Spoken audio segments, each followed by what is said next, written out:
Let's mic देश का मिजाज नॉर्थ ईस्ट।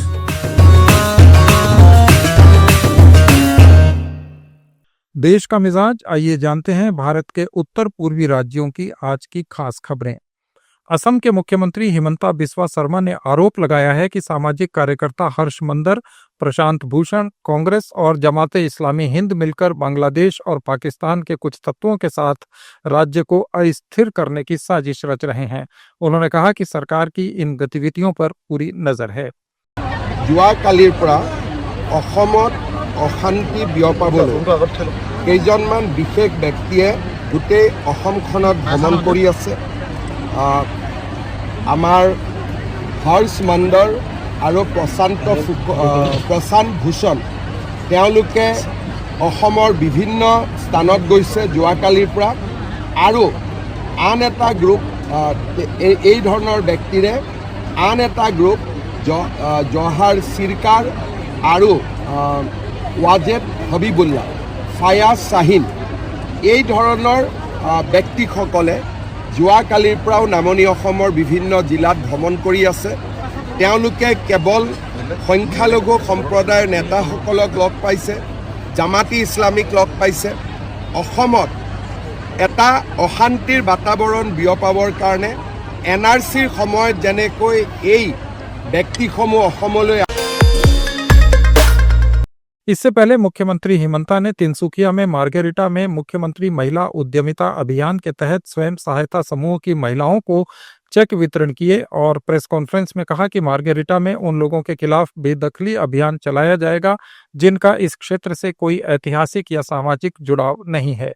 इसके साथ ही लंबे समय से बसे स्वदेशी समुदायों के लिए भूमि अधिकार सुनिश्चित किए जाएंगे। ओडिशा हाईकोर्ट के पूर्व मुख्य न्यायाधीश जस्टिस सुभाषिष तलपत्र ने अगरतला में Forum of Civil Pensioners Association के राज्य सम्मेलन में भारतीय संसद की कार्यप्रणाली पर चिंता जताई। उन्होंने कहा कि संसद में अब सार्थक बहस नहीं होती और सत्तारूढ़ दल बहुमत के बल पर जन विरोधी बिल पास कर रहे हैं। जस्टिस तलपत्र ने नव उदारवादी आर्थिक नीतियों की आलोचना करते हुए पेंशन अधिकारों पर खतरे की चेतावनी दी।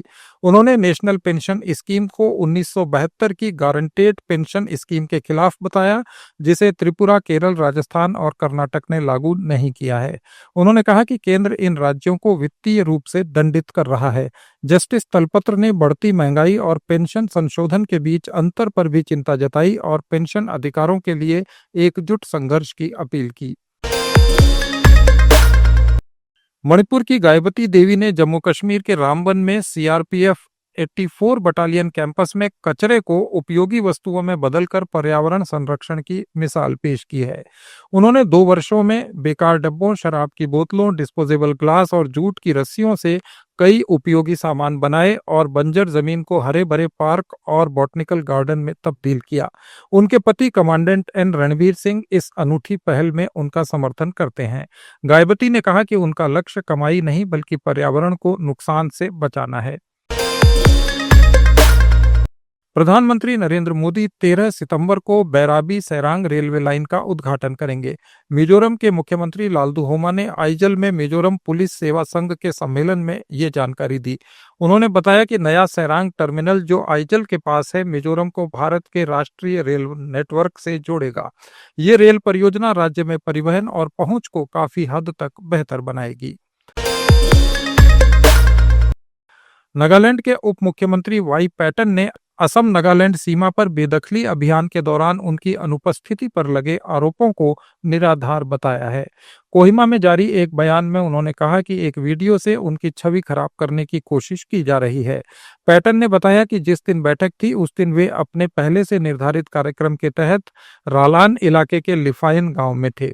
उन्होंने कहा कि असम और नागालैंड सरकार मिलकर शांति और कानून व्यवस्था बनाए रखने के लिए काम कर रही है। नागालैंड में NPF विधायक कुजो लुजो नियनू ने राज्य में आदिवासी मामलों का अलग विभाग बनाने के लिए विधेयक लाने की घोषणा की है। नियनू ने दीमापुर में कहा कि उन्होंने North East Indigenous Peoples Forum के नेताओं से लगातार सलाह कर ये फैसला लिया है। ये थे भारत के नॉर्थ ईस्टर्न स्टेट्स के आज के प्रमुख समाचार। अपडेट्स के लिए जुड़े रहिए लेट्स माइक के साथ।